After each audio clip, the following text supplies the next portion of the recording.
It's no secret North Alabama is growing. More people and businesses are finding their way to the Tennessee Valley, even in the midst of a pandemic. Today, Athens Mayor Ronnie Marks gave the State of the City address, and you might be surprised by just how quickly the city is expanding. Our growth rate for the past few years is 25.1%. That's almost unheard of in many places. Athens Mayor Ronnie Marks says the city's potential is exceeding expectations. Some of our sister cities around us are growing at 1 and 2%.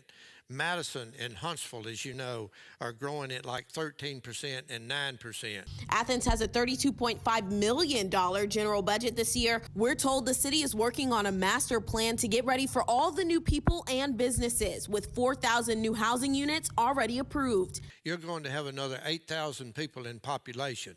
What does that mean? It means we have to plan. Plans are in place to improve the city's utility systems, including sewage. That's almost $8 million.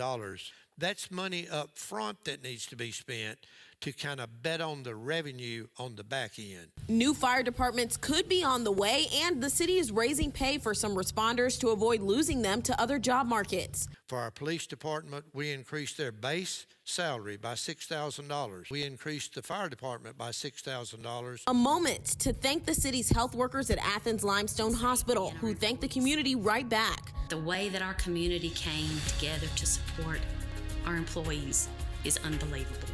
Of course, the highly anticipated opening of Mazda Toyota facilities in September is expected to send the economy of the entire Tennessee Valley to the next level. Buc-ee's is coming to Athens. It's the second location in the state. The convenience store is investing $35 million and bringing at least 170 jobs right along with it. A brand new Publix off Highway 31 is causing buzz, and a new Chipotle, Panda Express, and more is coming soon. Mayor Mark says after listening to the city's youth commission, one thing you can expect to see more parks and green space moving forward. I'm Sydney Stallworth, WZDX News.